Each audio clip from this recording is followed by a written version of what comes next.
Welcome to the Nerd Party. I'm Darren Moser. I'm Philip Gilfus. I'm Daniel Prue. And this is City Alpha 3.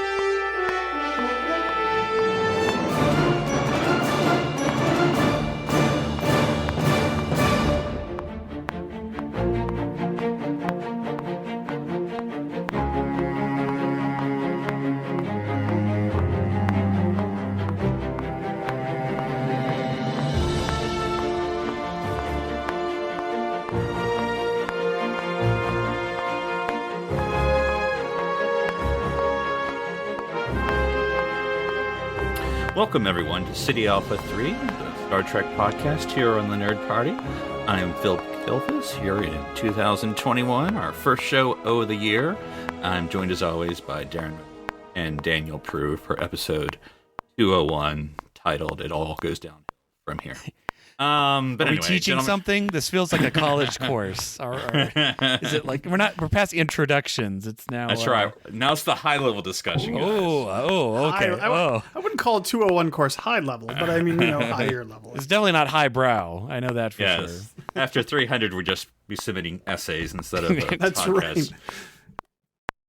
All right. Well, any New Year's thoughts over the past couple of weeks since we last recorded? I've been doing some TOS watch. I haven't kept up with my watch, but I got back on the train there. I watched my first Star Trek of the year. Like, I just pressed play and whatever was next was Omega what was Glory. it? Oh, Omega gosh. Glory. Yeah. So we, the people of the United States. And I go, okay, we're doing this.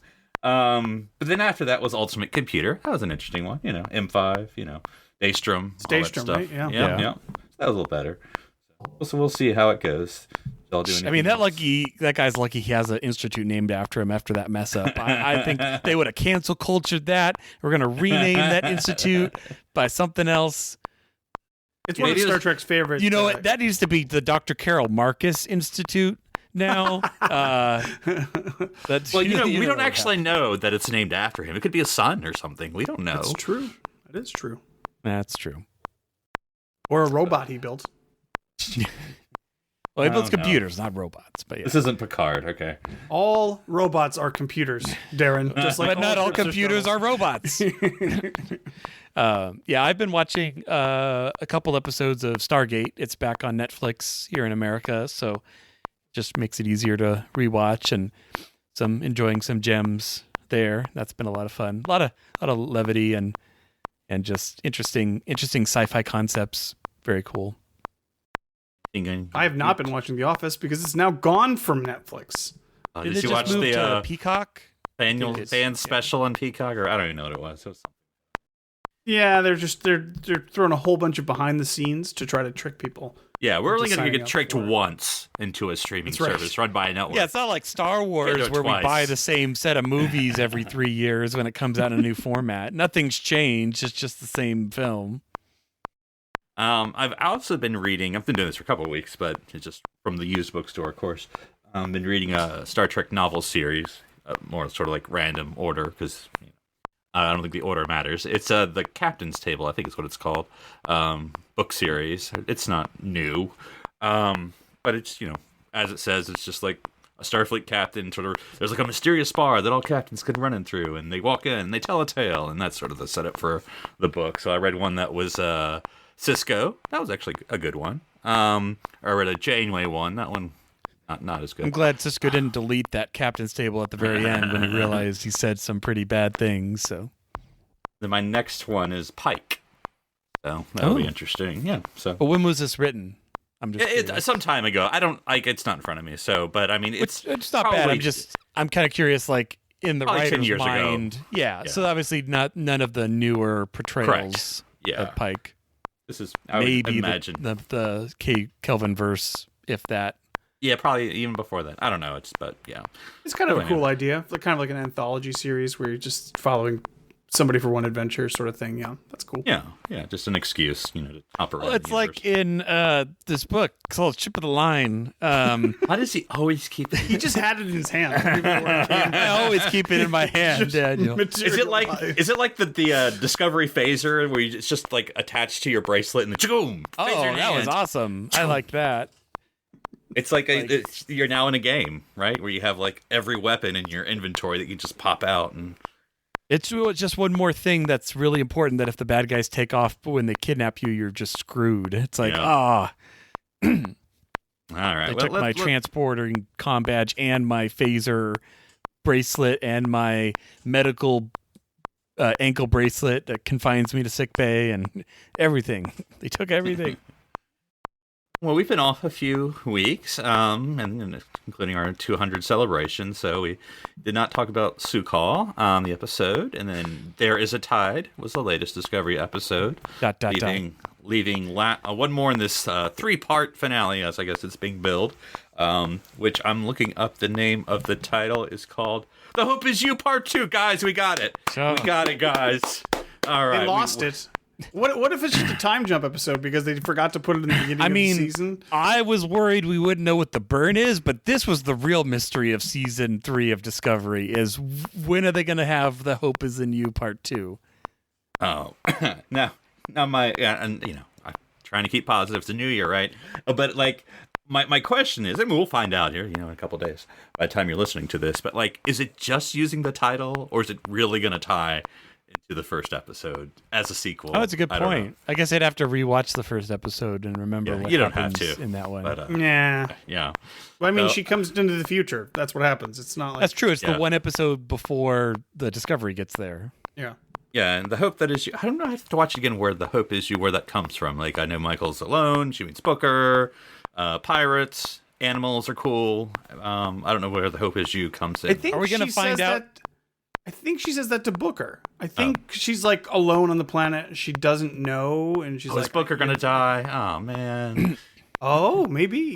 Or are we gonna find out what Grudge is? Because apparently it's a thing. Like I don't know. We keep calling it a queen, and she's not a cat. I don't know. It's not a cat. I don't remember. Or maybe Yeah. they said it was a cat. I don't know, but Oh, I thought it was just. It's gonna be an anamorph. Animorph. Ah. Oh man, All right. Well, this show would become much better if they just threw in random '90s terrible shows. But yeah, Well, let's just kind of. I mean, we have the specific "The Tide Is You" episode, but let's just kind of like, as you were kind of bringing up, Darren, the burn arc. Let's just talk about. We're not talking about the whole season, but like what we're wrapping up. Like, what's this 3-part finale about? Well, Sukal. I mean, that is basically the Nebula episode where they go in and we find out that the Kelpian child. okay. I'm just sorry. I'm just gonna be honest here because I watched the episode, but I and you fell think asleep. it's awesome, you love it, and you're like, this explains everything. What I've always been hoping for. I was no. It was late. I fell Okay. asleep. I don't really know what happened. So Alright. give me some cliff notes. I remember Okay. them getting there. So they get there, and Saru Berman, because she's got to go, and Dr. Culber beam over. And it's- cosplay. It's a con. It's actually kind of it's a Star kind of Trek cool. con. So basically, they beam into a holographic simulation. They don't realize it's a holographic simulation at the moment, but they basically Saru looks human, Burnham looks Yes, Trill, I remember and that. Culber looks Bajoran, which is awesome. That's just fun. Yeah, that's cool. And That's fine. the point being that you just want to know that this day they were going child- into the trailer, and like Doug Jones is like there 4 hours early as usual, and they're like, no, Doug, no, come back in 4 hours. Yeah. We're just gonna do some highlight. you're What are good. you talking about? What are you talking about? And then like, I love how he's like, my heels are touching the floor, Burnham. I don't like this. Like, so yeah. Well, so basically, my wife. I was the gonna say, my Kelpian wife child. Jessica brought up a point. Has he ever appeared as himself in anything? I always remember that You mean like any clip- movie or something? I never even saw the movie, but he was in the trailer very prominently in one of those spooky, stupid movies from the early 2000s, and he's like an ice cream man.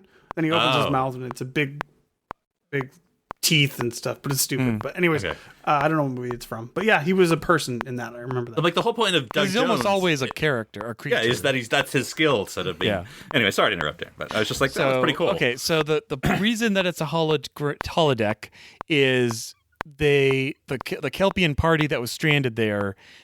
One of them was pregnant, and she basically figured out, okay, we're not going to survive. We're all dying of radiation. So she basically created a program that had different characters that were going to raise her child.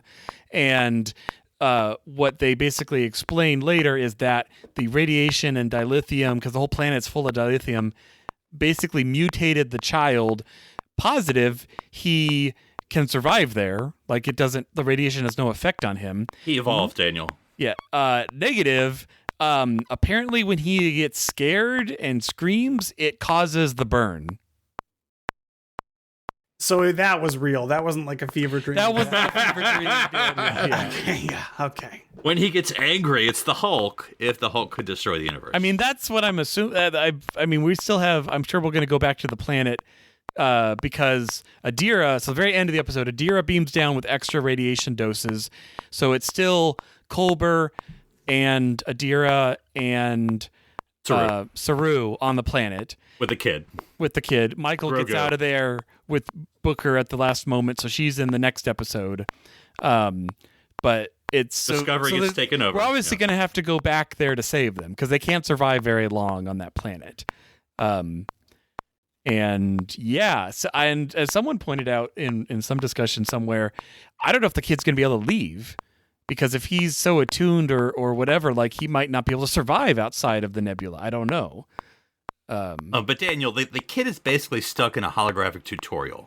Yeah, he just has to keep going through each tutorial. He's and it was actually kind of cool playing the game because, like, there was a moment, and I actually like this Michael moment. Like, she's figured out like what's going on, and so the kid is an infant. I mean, he's not an infant, but his mind is not very, developed. So he's like, "Are you a new program? I haven't seen you before." And she goes, "Yes, I'm here for social development." And she starts teaching about like the outside and getting her questions answered. And I'm like, that was okay. Science Burnham's kicking in. Like, that was really clever. Like, she knows how to be an NPC. That's a Starfleet officer adapting to the situation. That was really cool.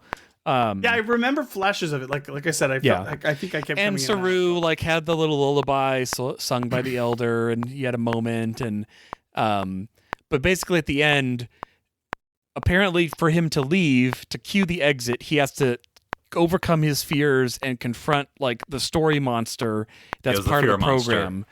Which is I guess Saru or the kid? The kid. The kid. There's a fear monster. There's a fear monster.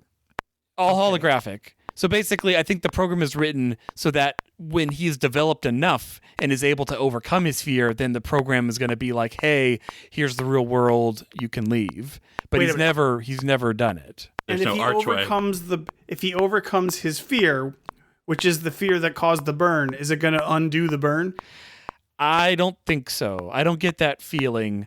Okay. But I mean, he's definitely tied to dilithium in some way. So I don't know. I don't know if they're going to use the planet to like resupply everybody but basically him being in the nebula is like, let's keep this lantern in the middle of our, giant pile of dynamite. That's totally never going to be bad. Like, they can't just leave him there. This is pretty dumb. I mean, this is kind of silly. Like, this is just to have one person. And we don't know the whole story, but just having that a child is the problem, is having a tantrum.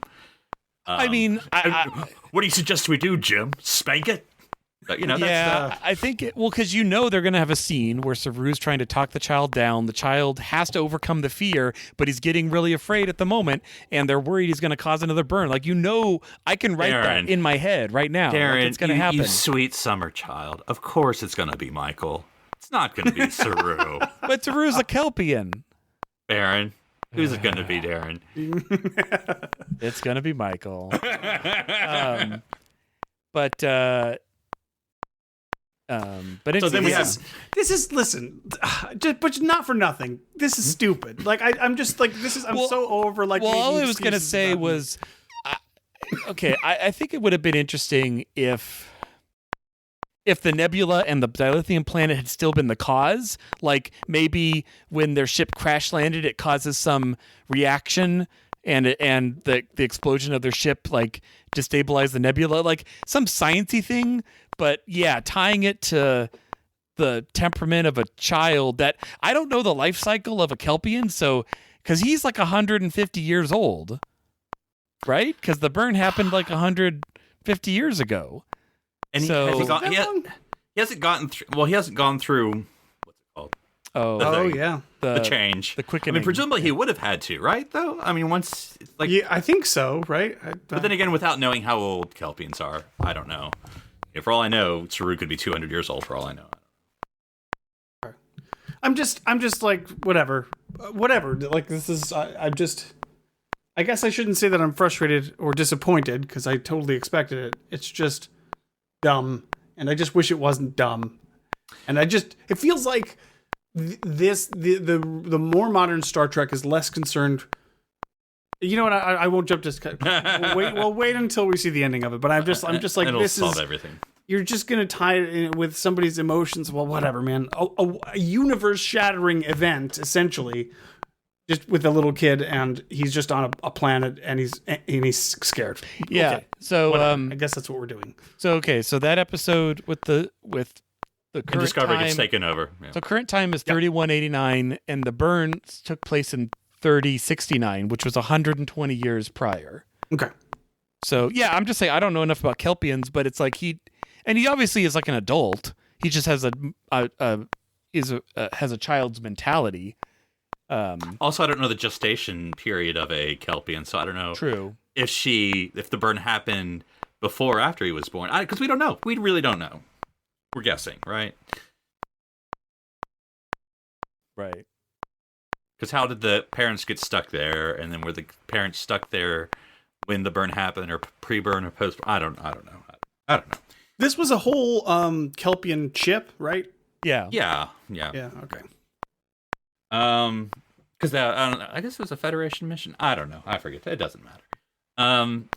One thing with the Discovery being taken over by Osira is not her name, is it? It is. Yeah, Sorry. it's Osira. Okay. Mm-hmm. It's a What- Kelpian research vessel. Sorry, just answering your question. Yes, sir.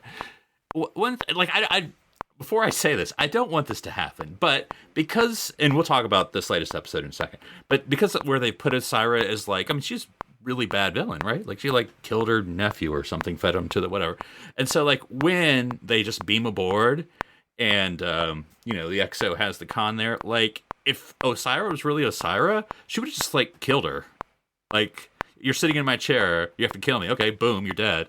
And then thrown. Yeah, I was kind of throwing surprised her she didn't start it. I mean, I get it. She's the main character. You can't but do she that, also has some. But she also has some plan in this Yeah. moment, which is causing her to be very diplomatic. Yeah, But we don't. We'll get but to we know that. at the end of the day, it's not all about that. Yeah. So, but also, I also thought we know they can do this, right? Like we know they can just beam onto the ship through the shields, right? That wasn't a surprise. Were we prepared in any way? Yeah, it's true. mean, I don't know. I don't know. I mean, their Who knows? shields were damaged from the stellar nursery, so.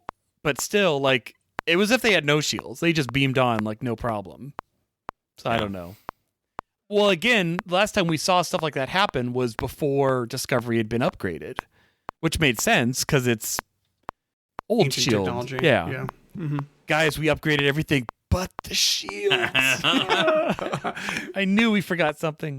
Yeah, well, we definitely didn't upgrade the shields in the back because anyone can just come through the shuttle bay at any time.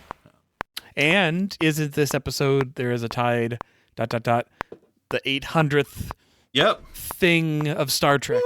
we to did come it, out. guys.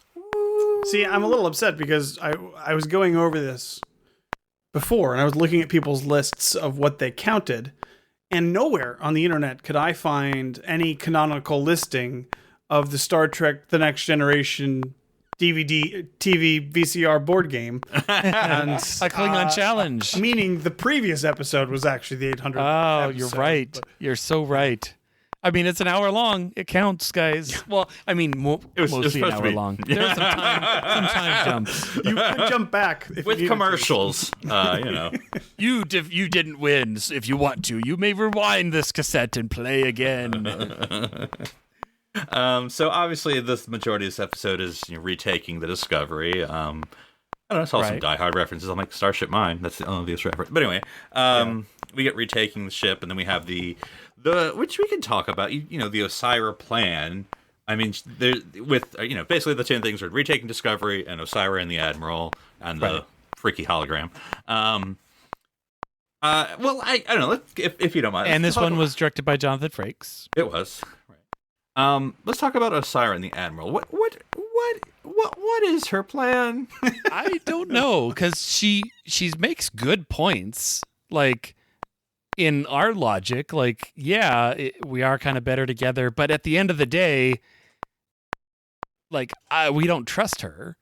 And I was more interested, less so in, I mean, yeah, I like the scene where she's discussing with Admiral Vance, but I was more interested in the wheelchair scientist guy starting to see her for who she is, like when her visage was kind of slipping a little bit, and when she basically kills, Tilly's husband. Well, not I know, yeah. That's fine. Varn. Andorian dude. Blue guy. Yep. I don't know what her plan is. I mean, we know it's not what she says it is. I mean, she's not. I can guarantee that. I mean, she's telling the truth. I don't know. I mean, that's yeah. I feel It's like such an she's telling interesting- part of the truth. It's like, yes, she wants it, but at the end, maybe she There was wants one to line. be president of the of the I love that she Federation. tried to redo her lie. I thought that was Do it again. funny. Yeah, she's like, ask me again. It's like, it doesn't work that way. So here's the thing, because the stupid hologram was dumb and weird, and obviously the only reason. And she is even because- points out that it's dumb and weird, which Yeah, is funny. she does. She does. Well, because she Actually, does that, we can do it. That's the rule of writing, right? Yeah, I actually really liked those scenes a lot.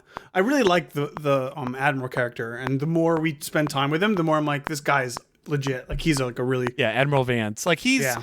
I mean, I remember at the beginning of this season, it's like, okay, is this another Admiral? Like, it's like, no, this is a Federation's been strapped for a decade, and this is the kind of Admiral you have at the top. Like, he's cautious because the whole thing could fall apart in any moment. Like, Yeah, all his he's- eggs are in this basket. He he's knows holding it. everything together with popsicle sticks and scotch tape, and Yeah.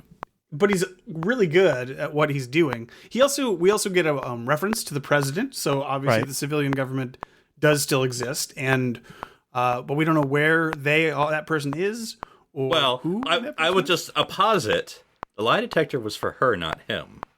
So- I was thinking about that the whole time, the entire time. I was like, is he?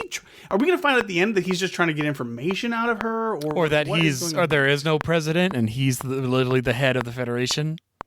I don't know why he would. I have no reason I to don't know. believe that, but it also Yeah. could be true.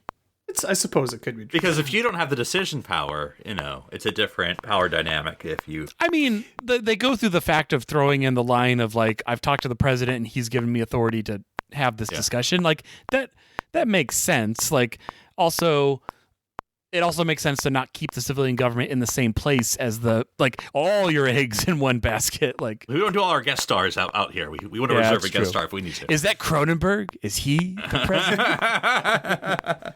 There's a lot of really interesting stuff being brought up, like the fact that capitalism is illegal. There's a lot of interesting Starfleet policy that's getting talked about as well. It's like this stuff is kind of the stuff that I love. Like, let's do more of this. This is cool. Like, this is interesting. And it's interesting because I feel like the reason that she's not wrong in a lot of her points is this Federation is still trying to operate in a post-scarcity world. They're not in a post-scarcity world anymore. Like, once you introduce like the scarcity of dilithium and manpower and ship power and planets from the height of the Federation of where it was, like, yeah, you can't operate under like, yeah, we'll just, what is the Federation's mandate now? I mean, they've kind of made it clear it's not exploration anymore. It's holding it all together.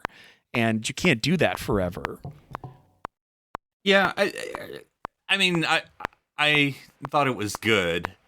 And I mean, my complaint's only a personal complaint because y'all know how I feel. I'm like, it just feels like a very 21st century of like, Star Trek Utopia, blah. Here, guys, let's talk about and argue why that's stupid. I'm like, but it's not like that. It's not like that. But that's how I take a lot of it, like capitalism. I'm like, okay. Well, I see what we're I saw doing it as here. less of like capitalism versus non-capitalism and more like she even recognizes like the chain is basically the anti-government government. Like they are a government, whether or not they're not just the bad guys. Yeah, they have different practices and how they accomplish things. But she also realizes that, if we join, like, it's not going to be the chain at the top. Like, the chain doesn't have the trust and respect that the Federation does. It just reminded me, and again, this isn't a critique. I mean, this is just an opinion. That it reminded me, which the episode gets to at the end. Like, it reminds me of kind of what Daniel often talks about with Georgiou. Like, why are we pretending this isn't like the most murderous person in the world? And, like, they're having this discussion back and forth, like, you're evil, right? Like, that's you're evil organization. And I mean, but like I said, it's all handled very well. But like, and there's a back and forth, and pushing back and forth, and but like at the end of the day, he's like, yeah, you're gonna have to be held on trial. You can't do this because you're a bad person. So yeah, no, I mean, I was thinking that too, Philip. Like the same sort of stuff where it's like, no, and to his credit, like where Discovery has failed in the past, like specifically with Georgiou, or even with Picard and Murder Lady, who I can't remember her character's name, but like someone else. I feel like someone else, almost kind of what we were trying to do here with Osyraa, like through the scientist character, it felt like the episode was kind of trying to redeem her.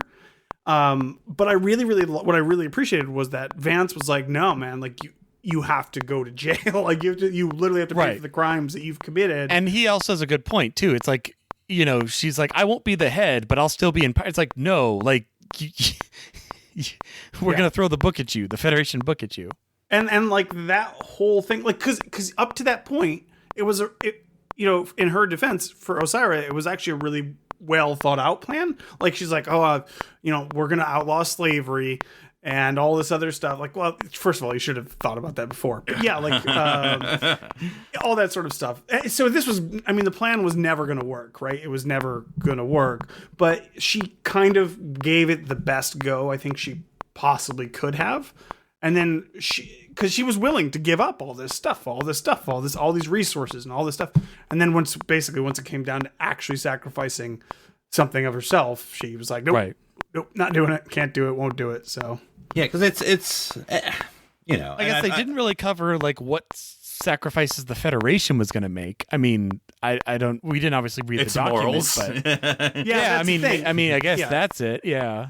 I mean, it's literally giving up all of its credibility if it were to sign that sort of an agreement, because it's that chain is bringing it down completely. So the one thing, and I haven't watched the episode in like a second here. I can't remember if it was Vance, Osyraa, or both of them. Like, well, this is how this is going to look to everyone. How it's going to look to everyone. I'm like, to who?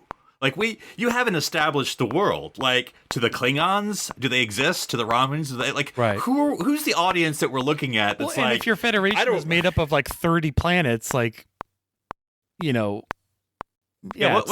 public opinion poll is it? Like, I don't know whether to vote for Federation or the chain. I'm voting third party. Like, I don't know, like, who's the audience that they're worried about? It also feels a lot like the chain doesn't have anything. I mean, it has something to offer, but it's very small comparatively to the Federation. The Federation is very large, obviously, lots of member worlds. The chain is just this group of people. So, like, even Pirates. if then they're all around. Okay, fine, but it's it's loose and but apparently they have like laws and a council, like they scientists and government and now scientists, schools and. Yeah, like every other episode of this season has been, the Emerald Chain will shake you down for all your money and leave you to die. And now all of a sudden, like, they're kind of their own society? I don't know. Who knows? Which, to a point, makes sense. Like, once you grow large enough, you kind of have to have some of that infrastructure in place or it falls apart. But, yeah, there's still, we built a society, but if you disagree with us, we'll kill your family. It's like that's still there. It's a kind of and again, I mean, I'm not an expert, but it kind of belies until this episode that it was like an oligarchy or a syndicate. Like, it'd be like the richest people, like Ferengi, basically. How they were, you'd have all the richest people get together at the boardroom and be like, "Don't mess with my territory. Don't mess with my territory. How can we work together?"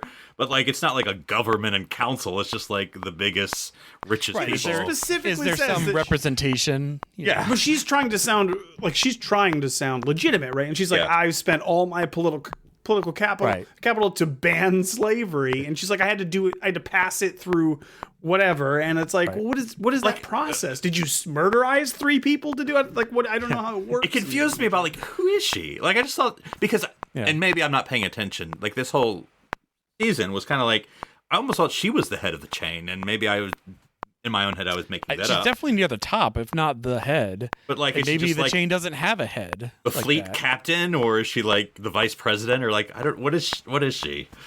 Well, and it obviously also appears that the difference with her is things she's willing to do to get her way. Like the things she wants aren't necessarily bad on paper. Now, I think we're all waiting for the shoe to drop. Like, there's obviously something Yeah. she's hiding.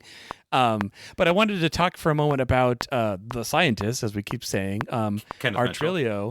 Yeah, and I was just reading up on him, and I did not realize the history he's had. You don't know who the actor was? Yeah, well, I didn't realize that he was Cole in the first season. The he was- torchbearer who I think he dies. was his dad And in his season dad, 2. yeah. But he's, what was he's, cool- he's the painted Klingons, Daniel. He's all the Oh, painted. okay. Yeah.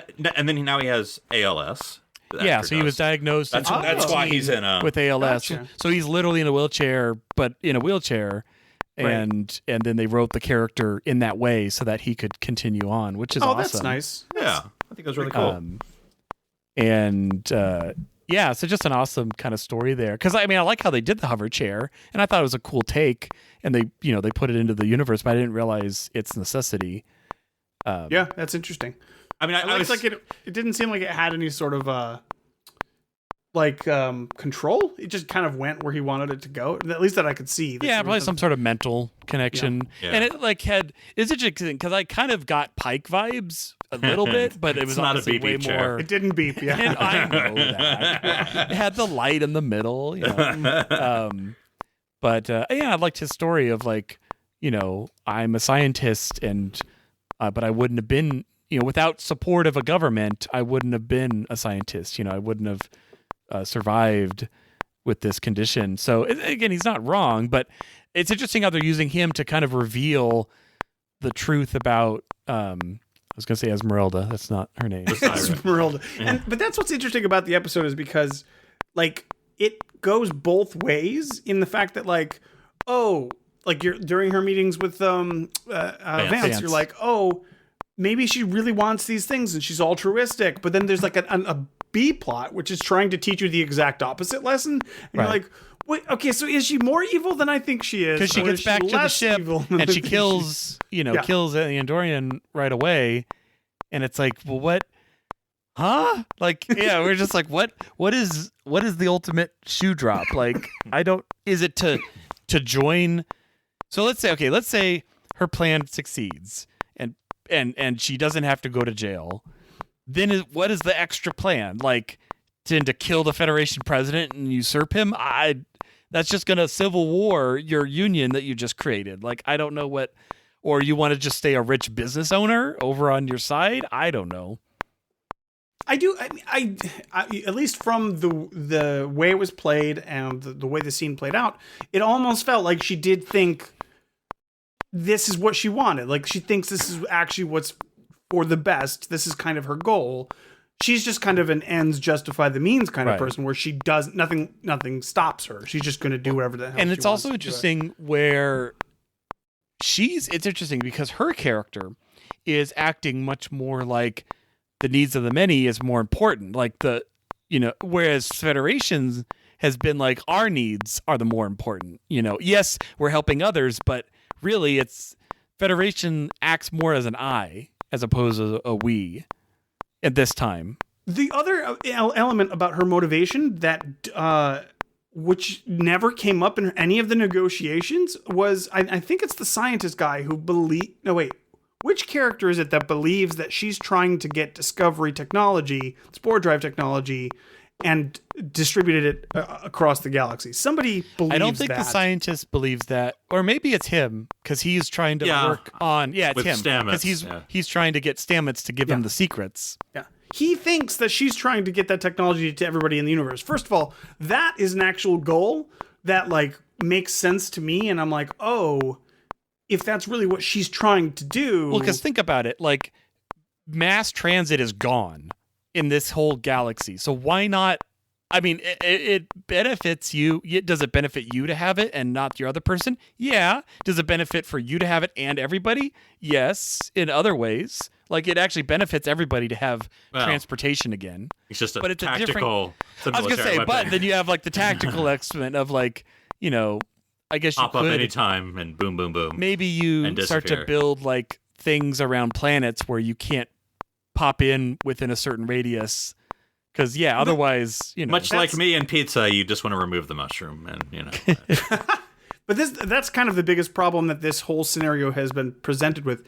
If the fact that Discovery isn't sitting in their, you know, whatever, in their base, being dissected and replicated constantly is a big problem. Because, first of all, they have this thing... And they don't even distribute it amongst themselves. They're not even, it doesn't seem that they're interested in trying to duplicate that technology. First of all, what I would think the Federation should do as the Federation would be to get that technology and to give it away. Everybody would have access to it because there are all these people on all these tiny planets that are all dying and stuff because they can't go anywhere. It's all, everybody's stuck, right? And then we move back into that, like you were talking about, Darren, that post-scarcity world. Right. But if they do hoard it for themselves, which is more likely what this version of the Federation would do, then I'm actually on her side, and she should try to steal that technology and take that technology. But she never brings it up. She never talks about it. It never comes up in their negotiations at all. So Memory Alpha is saying that she is the minister of the Emerald Chain, she's their leader. Okay. But I also get how you don't just run an entire thing like that on your own, so she obviously does have to have buy-in for big changes. Yeah, there's a weekly meeting at purely domestic affairs, but there's anyway. In a 2/3 majority on matters of external.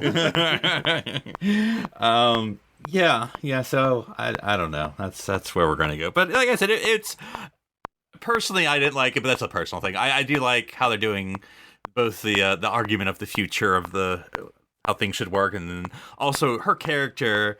I mean, I'm like, yeah, I'm sure Hitler had a dog too. It does make him good. But they're spending all this time of like, maybe she's good, maybe she's bad, maybe she's multifaceted. I'm like, it's a writer's exercise. Maybe at the end she's going to have to make the sacrifice, you know, and that's going to be the difference because it would seem against her DNA. Yeah, I mean, if she has noble goals, that does make her an interesting bad guy. Like, you know. Yeah, I mean, she has noble goals, but you can only see it about writing is it's all about. I mean, just like do the goals of the Emerald Chain and the Federation line up? Yeah, in some way they do, but how they want to accomplish it is the difference. Yeah, the black market versus socialism. All right, but anyway, it's funny they say black market, but like, I don't know, is the regular market even working? Because nobody can go anywhere. There is no market. Yeah. All right, well, let's talk about retaking the ship. Fun, always right, usually fun storyline. I mean, I don't know. There's a bunch of ways. You have Michael. Not fun unless you blow someone out of an airlock. But they take fire safety really seriously, guys. Like, it might kill you, but the ship's not gonna burn. Any particular moments that were a highlight for you in the retaking of a ship? Always a Star Trek favorite, whether it's Voyager, TNG, I like DS9. The Tilly scenes. I think Tilly's like the more I see Tilly giving commands, the more I like it. Like, she's gaining confidence, and people are listening to her, and she's making good choices so far. Not that she has to be perfect, but I mean, she lost the ship. She did. No, I'm kidding. She lost the ship. I mean, like, immediately. Like, yeah. Well, I mean, but who else? But would modulate their shield frequencies? Not only did she not. Anybody in that stair would have lost the ship in that. She lost the ship immediately, and they mock her for it. They say, I thought it was so easy. I thought it was a trap. That's how easy it was to take the ship. That was a good line. So yeah, it's fine. Whatever, it's fine. Though I had one small quibble. I know you all would be like, "There's a million quibbles," but I really only had small because I'm watching Star Trek. Look, I know it's a show. It's like a show, any other show.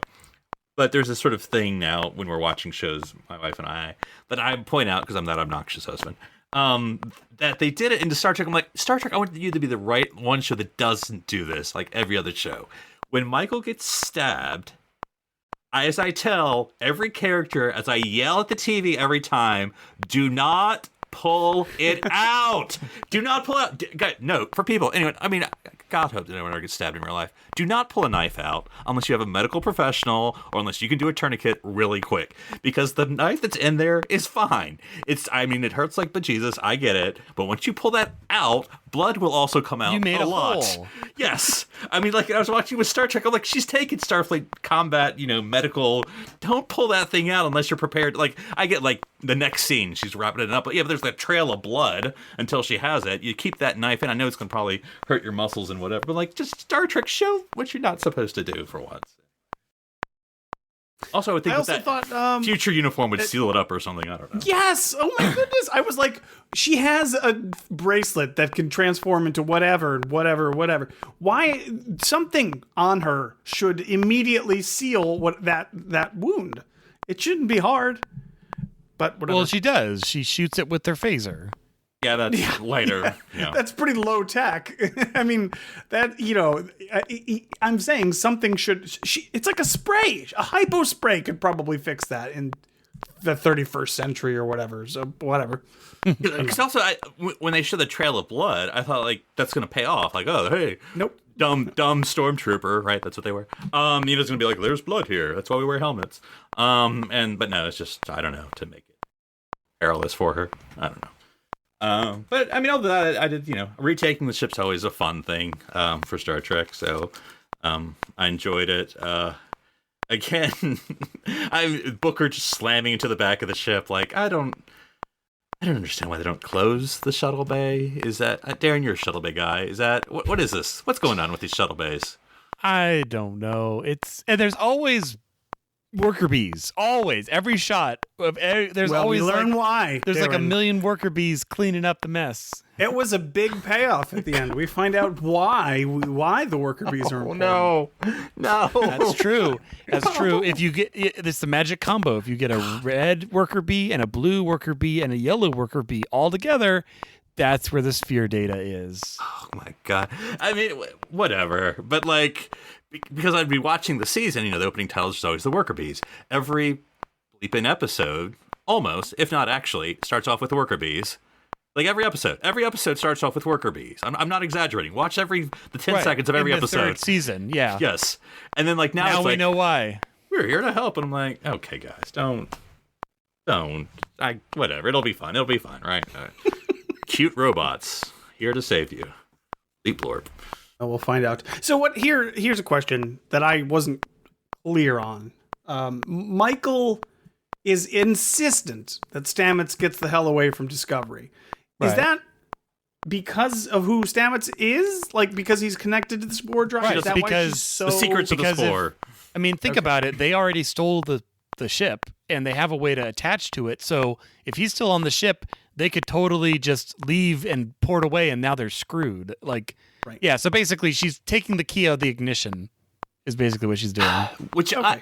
I didn't like for two reasons. One, I mean, I know Stamets is acting emotionally self-interest, but like he's not wrong. I mean, like, poop, you're there, fix magic, poop back. But also, like, if we all know, and I guess this is what irritates me the most, whatever, I'll get over it. If the situation were reversed, Michael would have done that in -2 seconds.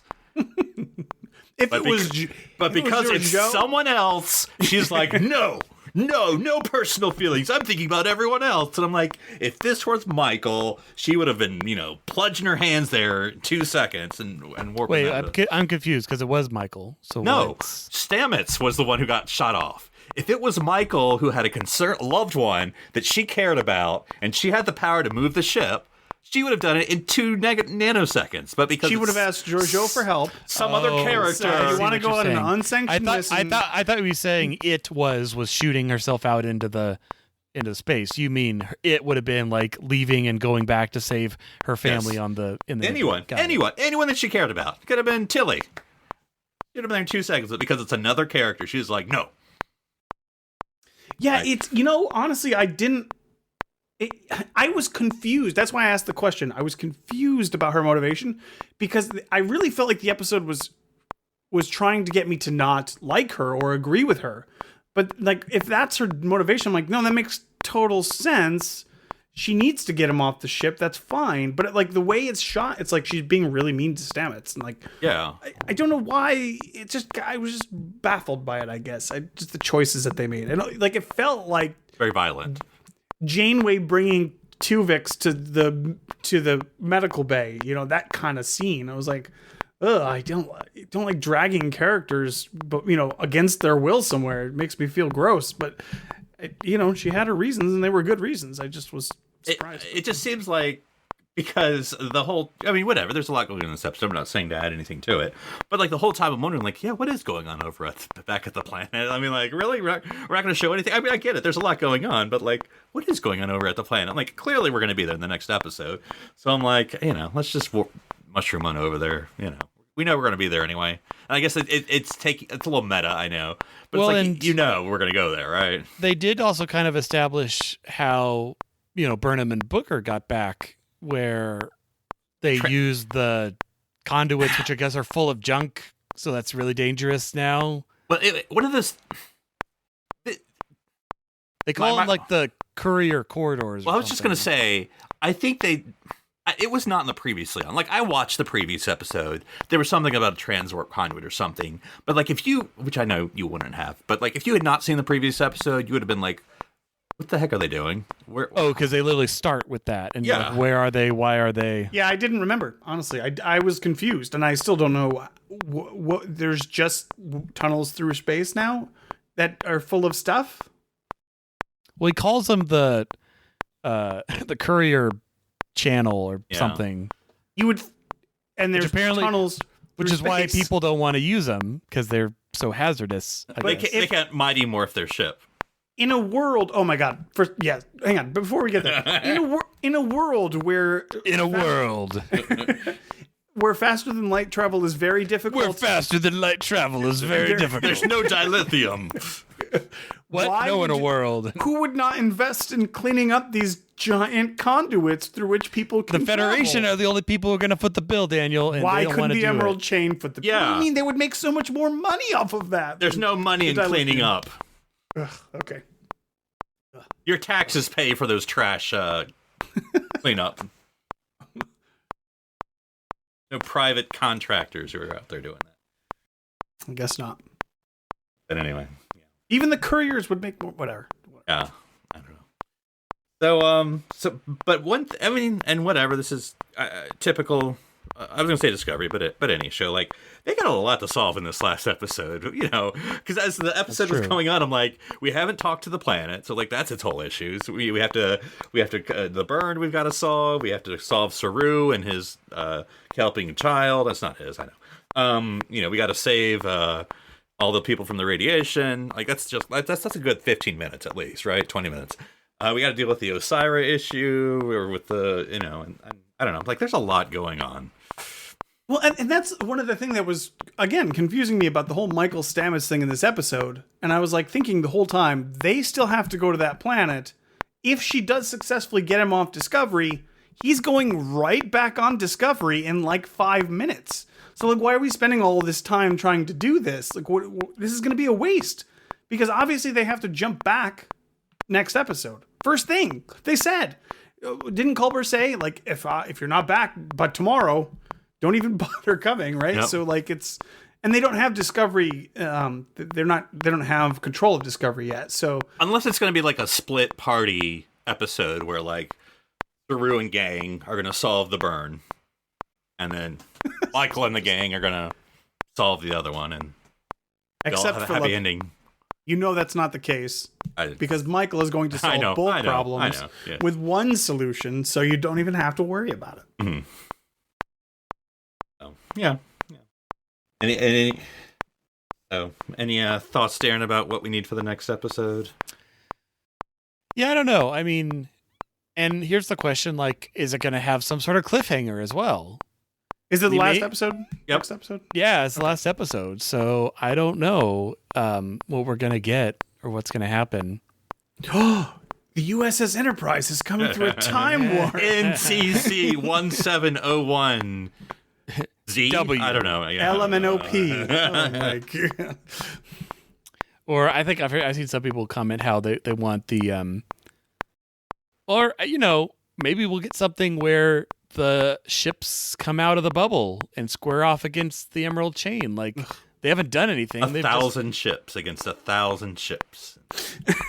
All Well, no. identical looking. Well, no, not that. But I mean, like, I know what you mean. I know some people have been saying like they want to see the Voyager J do some stuff. I don't know. We'll see. But like, in a good way, because when you were talking about sharing the technology, like I had this image in my head. It would be like a great way to end on, which it takes a lot to get there. Of like, all these worlds that are isolated or ignored. Then you just have these Federation ships pop, appear like mushroomed, and it's like, oh, hope has arrived. Starfleet's back. You just have all these ships appearing over all these worlds, and it's like, oh yeah, look, it's Starfleet, they're back. And like, I don't know, like that'd be like a cool thing if they actually mushroomed all the ships. The conversation between the scientist and Stamets suggested that there's a way for them to grow tardigrade DNA Right. without extracting it or Just take some time. right. So Maybe he already took some blood of Stamets and he doesn't even need him anymore. the idea there being that you would have, if you were a young person in the 31st century entering Starfleet Academy and you wanted to be an engineer, you wanted to help the ship go, you would have to voluntarily get injected with tardigrade, false tardigrade DNA, which is fine. I mean, it's no big deal, I guess. But it's just like, I feel like we're skipping something. There's a way to eliminate Stamets's need, like the need for Stamets. I feel like there's a way to just Fire him. like there's like a link that you can make between the computer on the ship and the drive or whatever. That way you don't need to do this to people. But I guess we're not there yet. I guess we're early days. But Yeah, it'll be interesting. I don't know any hint. I mean, I don't go looking, but I don't know where the show goes. I mean, do they stay on the time? Which is fine with me. I don't need to go anywhere. Building the Federation, just because you've quote unquote solved the Federation, there's still a lot to do to rebuild the Federation. And God forbid you then turn into an exploratory show. I mean, is it going to be like open the gates at the end? Like, what's are we going to deactivate the shield? No. I mean, do they have to move now? Because they know where they are now. They're gonna pick up the dude man from the first episode and be like, Starfleet's here to pick you up. Well, and you have what is it like? Because I mean, technically, I would think if all the ships just stop feeding power into that center hub, then the center hub warps away. They could move the entire fleet easily. So I don't know. We'll see. I mean, I'm okay. Here's my only prediction: is which, I don't know. It seems weird, but like Go for it. of the two big problems, which are dealing with the Emerald Chain and dealing with the people on the radiation planet, I don't think we're going to solve both of them. I think one of them is going to be the cliffhanger of the season. Because unless they do something where they solve both and then add another cliffhanger, like maybe her mom comes back because she called her, and something. what was that about? Like, she thought she was about to die. Maybe. Okay. There's I just didn't understand. Daniel, it sets up that we're totally going to be surprised at the end of the episode when All the Vulcan absolute fleet. Candor ships. Is that what it's gonna be? Oh, you know what? That totally makes it's gonna sense. be the Romulan people from Picard. What are they Yeah. called? The Meringue Tong. Quilat Milat. Milat. Is that who it's gonna be? It's gonna show up at the end. And the Trill. Yep. Oh yeah, the Trump shop. Earth ships. Earth Force ships. Who Yeah. did we help along the way? And then they We've could say made the we're going to form a Federation. new federation. They're a new and we federation. don't need the Emerald coalition. Chain. And Whatever. they're gonna give Osiris's job to wheelchair guy, and he's gonna be the head of the be Emerald good. Chain, and they're all gonna be like, we'll sign a treaty, and it's gonna be great. And You'll be the new Ferengi. Just Because the old Ferengi, I guess, are all dead, or I don't know. We haven't even talked about Klingons or Ferengi or almost any major race. We've spent this is what drives me so crazy about this. We've spent Picard season 1 and Discovery season 3 in post Prime Trek years. We don't know anything about any of them, where they are, how everybody feels about things. There's no bearing. Anyways, whatever. That's fine. Yeah.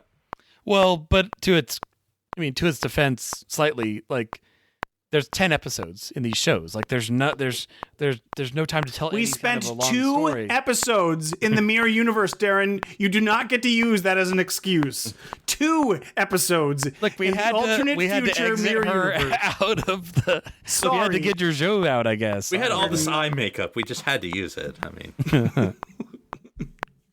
All right. Yeah. Well, So I don't know. That's my prediction as best I can. no, I like it. All right. Well, we will see. We'll see the hope that is us or you. It's someone. I don't know. It's probably Michael. But that'll be the end. Daniel kind of reminds me of Community, of like, who's the boss? It's like, well, it's Angela. I'm like, no, who's the hope is who? And then I go, it's Michael. It's obviously Michael. But anyway, We know who the hope is. I mean, didn't Booker tell her specifically, like, you have to I go do can't this remember, because you need to save them or something? In one of these episodes, someone said that. So yeah, it's fine. So that'll close season 3 of Discovery, and I don't know any dates as of this recording of any of when any Star Trek comes out, which is fine. that's true. We're going on the other side of the splurge. Yeah. Obviously, everything's in the works. We know there's going to be Picard season 2. We know there's going to be Discovery season 4. We know there's going to be Strange New Worlds. I don't know if they've have they announced Lower Deck season 2? They have, right?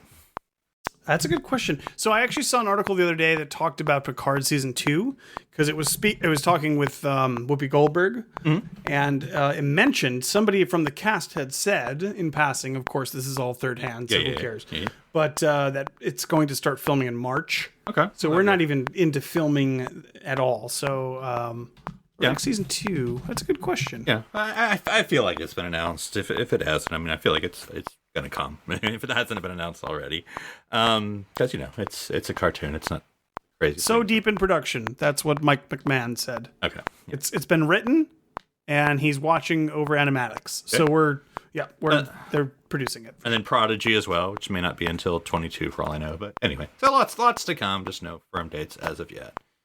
All right, guys. Well, until the conclusion of season 3, Star Trek Discovery, and the last of new Star Trek for at least the foreseeable next few weeks or months, where can they find you, Daniel? They can find me on Twitter, where I have lots of thoughts, things to say. You can find me there. @OneUpDan. That's the number 1, not the word. And Darren, for the complete calendar of all Star Wars releases, where can they find you? You can find me on Twitter, Twitch, or Instagram under username Dr. Sci-Fi, DRSCIFI. Folks want to know about the new Doctor Who schedule. Late 2021. I don't know what that means. But anyway, they can find me at NC Public Servant. Until next week, I'm Philip Gilfus. I'm Daniel Prue. I'm Darren Moser. Granted here on City Alpha 3.